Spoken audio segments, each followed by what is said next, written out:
Hey folks, welcome back. This is Joel, and in this video we will continue discussing BGP VXLAN EVPN, right? Using Aruba CX. In the previous videos, we have already set up the underlay. We have done the L2 VNI, L2 overlays. We have done the routing between the overlays using L3 VNI, which is also symmetric IRB, right? In this video, we'll look at a quick way how you can connect your BGP EVPN fabric to a external network, right? So that's the goal. And as we see here, right, what we have is we have the same topology. So I've left the configurations as it is from my previous video. I've just gone and added one router on the right side. It has a loopback of 99. Okay, so what are we going to do? What is the end goal here? The end goal is we need to make sure that each of the basically the end host which are here, right? These end hosts are actually part of its own VLANs. There are L2 VNIs and everything, which we have done previously. Basically these end hosts are present in the overlay, right? The idea is to basically make sure that these hosts are able to access this external IP, right, which you see here. In a real world example where this can be useful is you can actually use this when you want to kind of have certain shared services, right? You might have some shared services sitting outside the fabric. Maybe it could be DHCP server, DNS server, NTP and things like that. And how do you make sure that your fabric is able to talk to that, right? So that's where you can use this in a real world scenario. All right, so the game plan, what is the game plan for today? If I probably jump onto my whiteboard here, the game plan is pretty straightforward, right? So we've got the router over here, right? So the router has a loopback of 99, right? We are going to be having OSPF here between these two guys over here, right? So between these two devices, between the leaf 2, right, which is the border leaf, and the router, we're going to have OSPF. And important, what we'll also do is in that OSPF, obviously we are going to advertise this 99 network, right? So by doing that, what will happen is your 99 network will show up. So basically, there will also be one more extra VRF which we are going to create, right, in the whole network. We already have this VRF, correct? We already have the VRF1. That is what we have done previously in the previous videos. That was the tenant VRF for where all the overlays were sitting. But now what we'll also do is we'll go and add one more VRF, which is the VRF external, right? So ideally you don't need this VRF on the router. In my case, I will go and create it over there as well, because I like to have end-to-end segmentation. Ideally it will still work even if you don't have the VRF created here, right? In my case, what I'm going to do is I'm just going to create this VRF on the leaf 2, make sure that I'm going to put this interface in that VRF. I'll also create the same VRF on the router 2, and I'll add this interface on that VRF. I'll add the loopback in that VRF as well, right? And then we'll enable OSPF in that VRF, right? So by doing that, what will happen is you will get this 99 subnet, right? It will using OSPF, it is going to get learned into the external VRF, right? So good. So now you have this 99 network in the external VRF. You also have these subnets from our the routes for these subnets from where? From the from our BGP EVPN as well, right? This is something we have discussed in the previous videos, the 10 network, 11 and 12. So using route type 5, they would have made their way into VRF1, right? I'll not get too much into it. We have talked about type 5 routes. We have talked about how the routes show up in the routing table, right? How the type 5 routes are showing up in the routing table and things like that, right? So just to keep it short, these routes are basically coming from within the fabric, right, from the BGP EVPN. These are the subnets which we are using inside the BGP EVPN, and this is the 99 is the IP subnet which we are using outside the fabric, which is the external, right?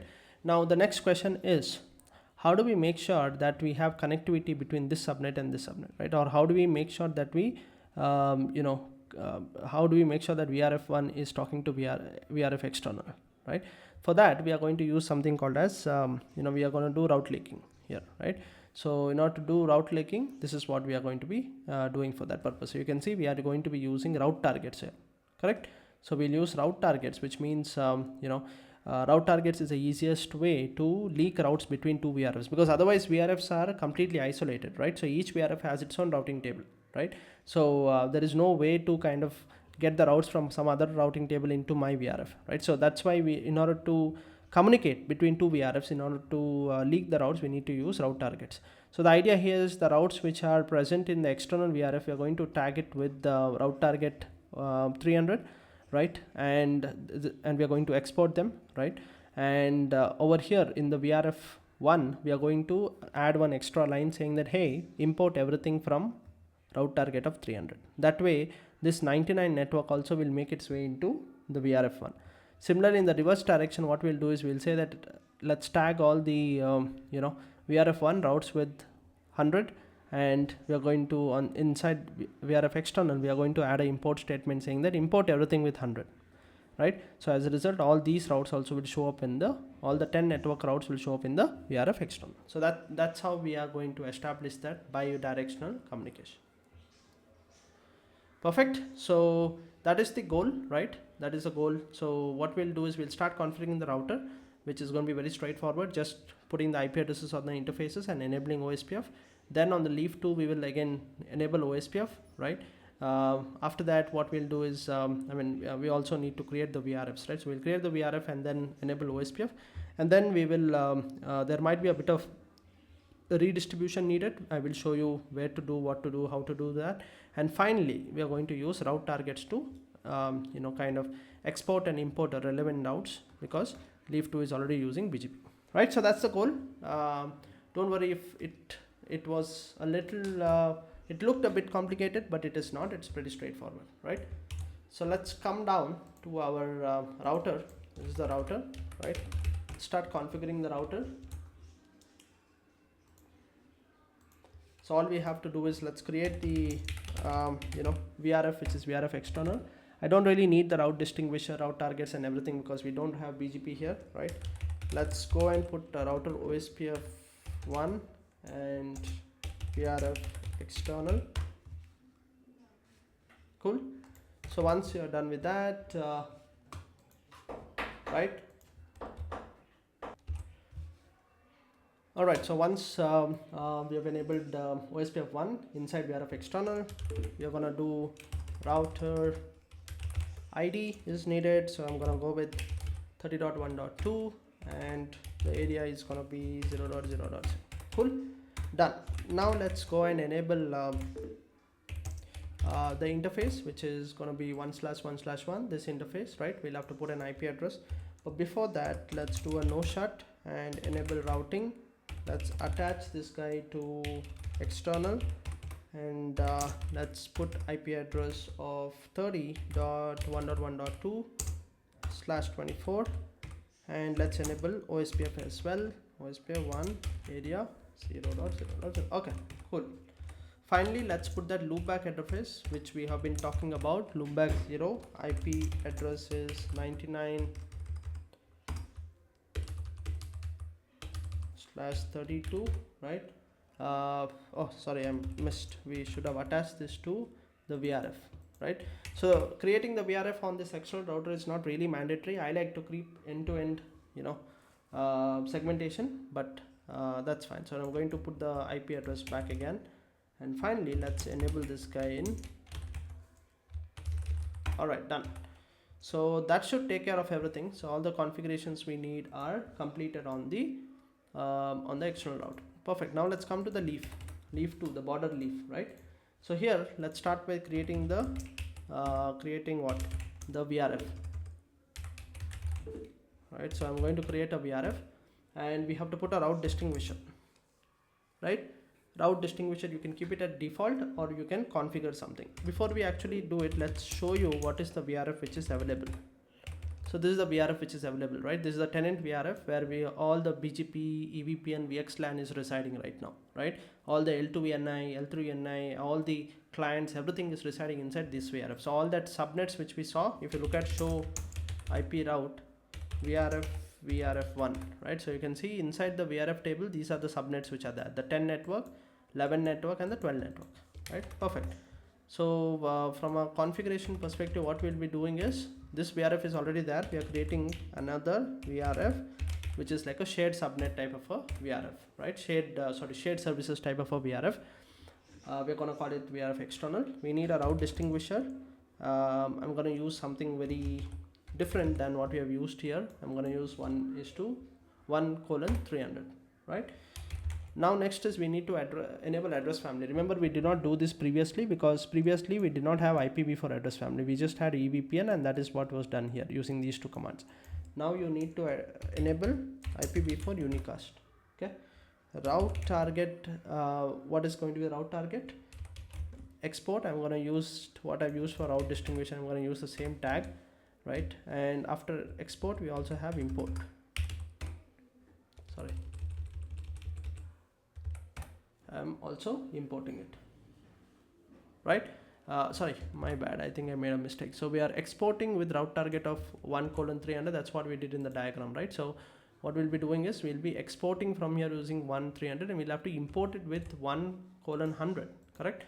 So I made a mistake, so I'm going to :100, and let's remove this one line which was extra. Cool, makes sense. Let's look at the VRF config now. Okay, so you can clearly see what we have done, right? In VRF1 we have EVPN, that's why these two lines are present. In VRF external we don't have EVPN, it's a purely IPv4 unicast address family. That's why you can see the commands are slightly different. We're exporting with 300, importing with 100, right?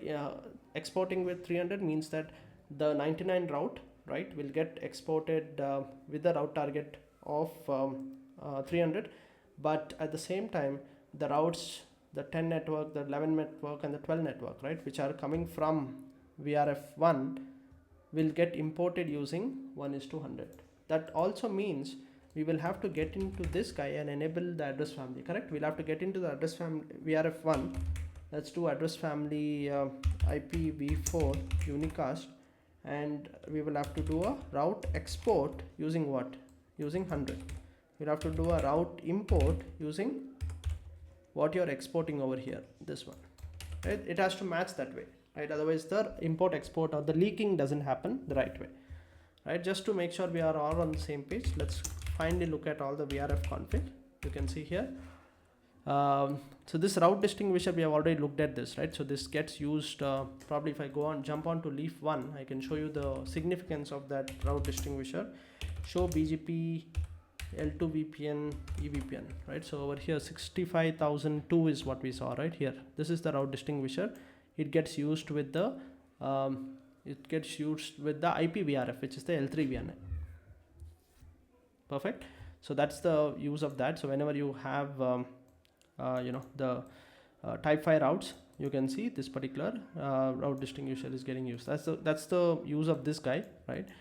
And route targets, anyway, I mean, these are the route targets with which the MAC routes and MAC IP routes are basically exported,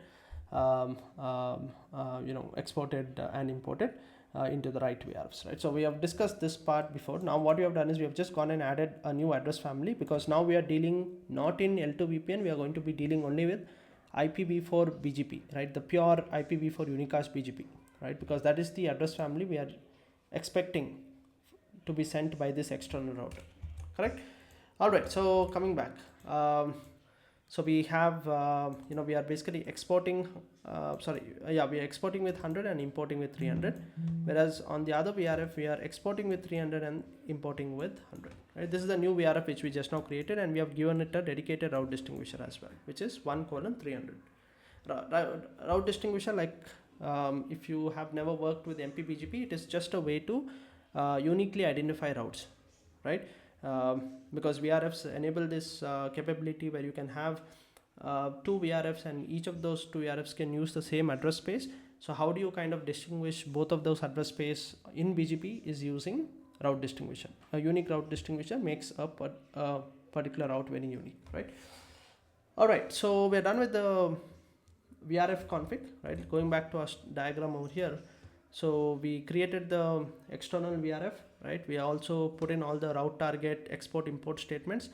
Now next is let's make sure that we create the OSPF also. We did not do that, right? We need to create OSPF on this guy. So router OSPF 1 VRF external. Okay, then we go with router ID 30.1.1.1 the next is important, right? So the area is important, 0.0.0. Perfect. All right, so that is good. So we have created OSPF. Okay, so we created OSPF, which means that now the OSPF neighborship should have formed.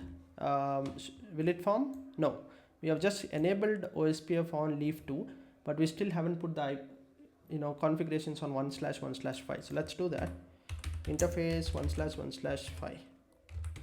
Okay, so on this one I'm going to do no shut, enable routing, attach it to VRF external, and last is IP address 30.1.1./24. okay, now we'll also put this in OSPF 1 area 0.0.0. so what does that do? Which means now the OSPF neighborship should have formed. So let's see if show IP OSPF neighbors VRF, it is going to be external, right? There you go. So you have neighborship perfectly working, which means OSPF was formed. If OSPF is formed, I should be able to see the route, correct? So I can do show IP route OSPF and VRF external. So I should be able to see this 99 route right now on the leaf 2. There you go, it is visible. Perfect. Awesome. So coming back here, what we have done, all of this piece is done on the right side. We have enabled OSPF. We have enabled OSPF in this VRF, the blue whatever, right? External VRF, right? And we can successfully see this 99 network is showing up on the external VRF. Perfect, as expected. Now next, from OSPF we need to somehow take this route and put it into BGP, correct? Let me explain what that means. So here, if you look at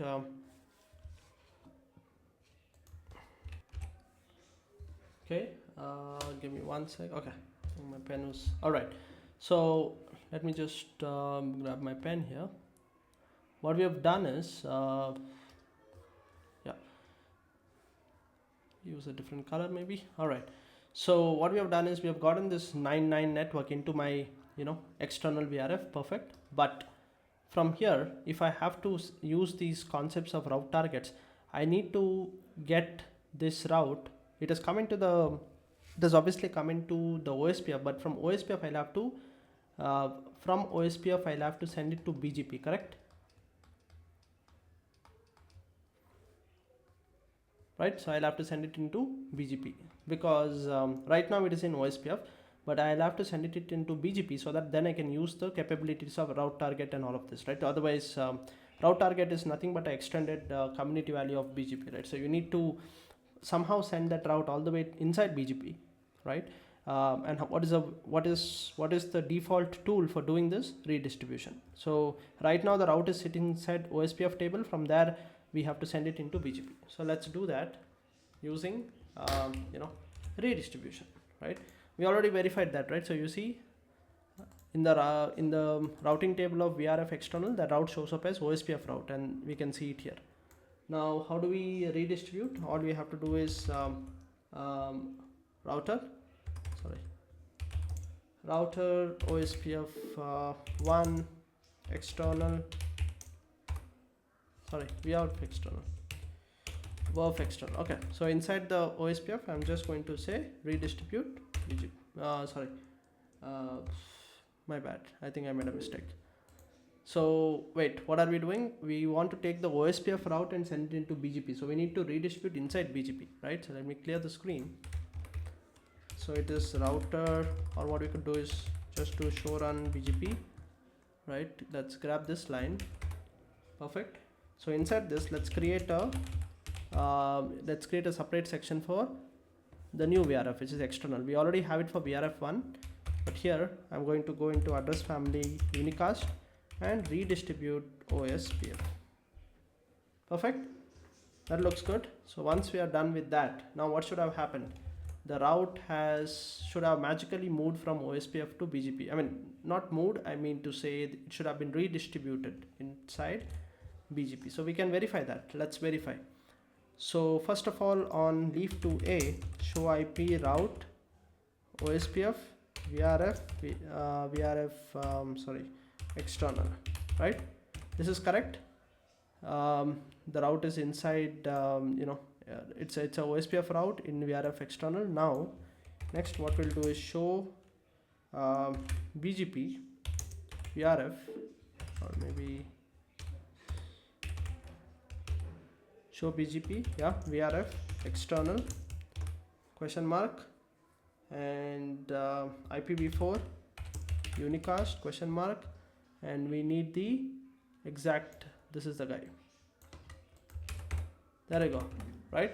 So we have taken the 99 route and we have redistributed into BGP. That's why in the BGP table you can see this, right? And you can see the route target with which it is, once it is inside BGP table. Now, what is going to happen is this route, this 99 route, right? We have also show run, yeah, remember the route target for the export route target for VRF external is 1:300. That's why you can see that is visible here as well.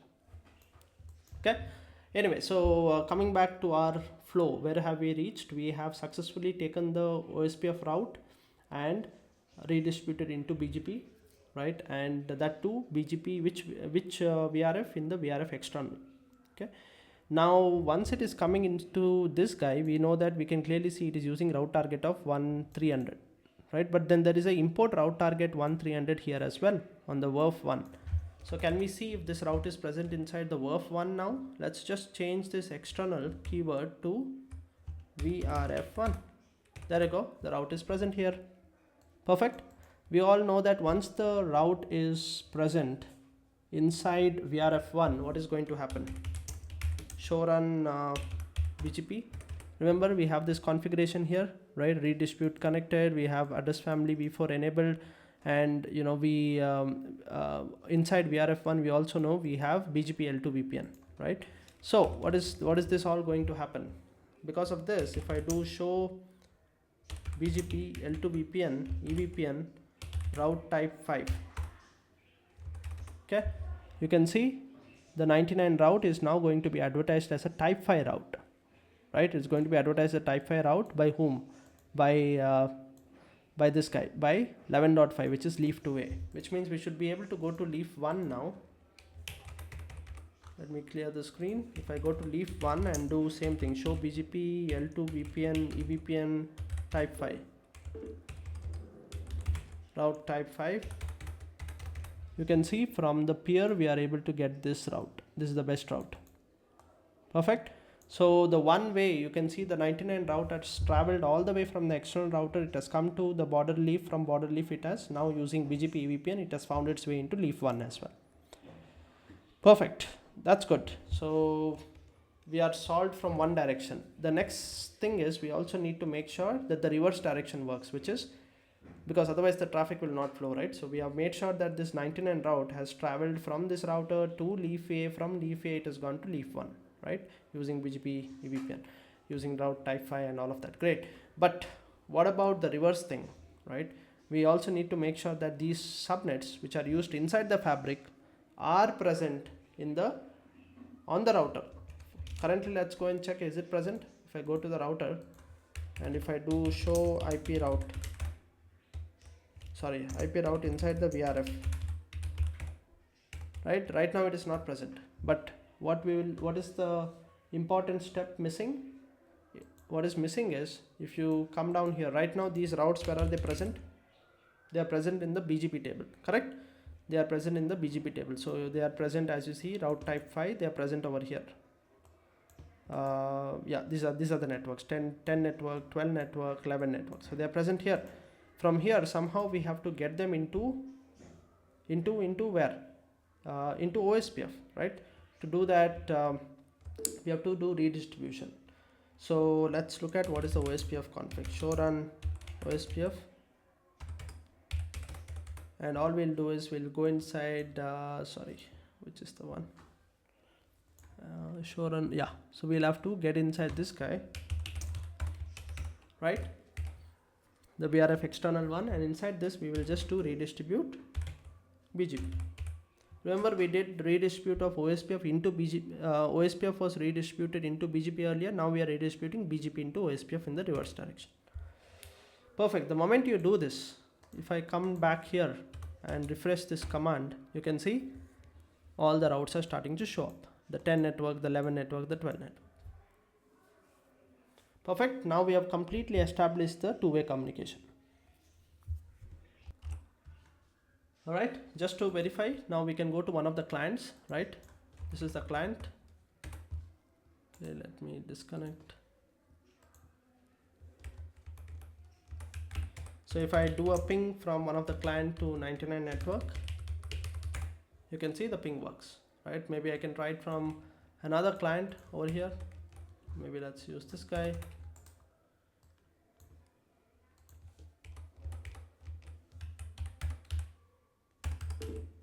There we go. So from all the clients where I'm able to talk to 99 network, because the 99 network has made its way from the external, from the external router over here, it has found its way into leaf 2, and from leaf 2, we are using type 5, right? Route type 5 to send this route all the way to leaf 1. All right, just to summarize what we did, let me go back to my whiteboard here. Okay, so let's just mainly talk about what is happening on leaf 2. Right, so if you go to leaf 2, we realize here that we have two VRFs, right?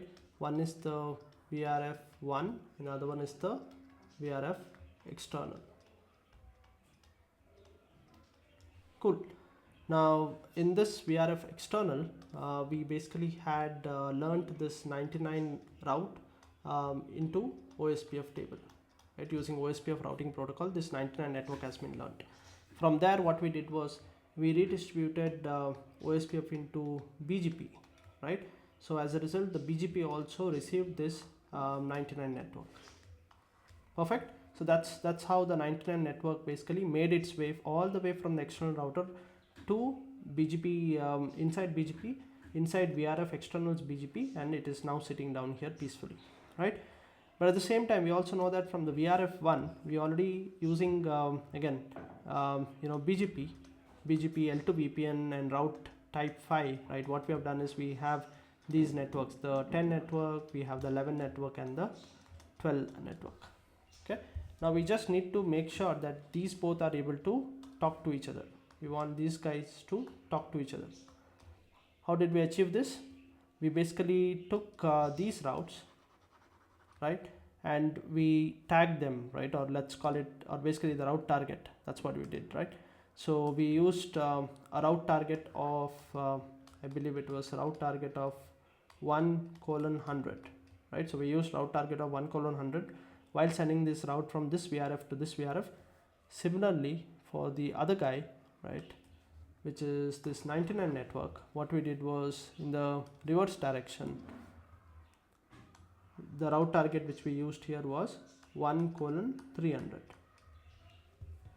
Okay, so we went inside the VRF configuration and we imported 1:300, and we went inside this particular VRF's configuration and we imported route 1:100, right? So by doing this, what we ended up doing was we were able to get basically make sure that these two VRFs are able to talk to each other, or basically these subnets were able to. 99 is now able to talk to 10, 11 and 12 and vice versa, right? So this is a very simple case of how you can take an external network, connect it very easily to your existing BGP EVPN fabric, and it's always good practice to kind of take all the external routes, right, put it into its own dedicated VRF, like the way we did it over here. We put it in an external VRF, and then you can make sure that you get those routes into BGP like we did here, right? In our case, it was initially coming via OSPF. From there we redistributed into BGP. So BGP had the 99 route, and on the other side we already had the route type 5. All these routes were already in BGP. So once both the VRFs have the routes in BGP, then you can use route targets to leak the routes between the VRF, right? So that is the significance of each of the steps, right? First, normalize it, bring all the routes into BGP, right, and then use route targets to export and import the routes which you really need. right? So by doing this, we were able to kind of make sure that both the VRFs are able to talk to each other, which ultimately also means that each of these end host which is sitting here is able to talk to this loopback. Okay. All right, guys. So that's what I wanted to cover in this one. Hope you guys found it useful, and do come back for more videos. Thanks a lot for watching. Have a good one. Bye.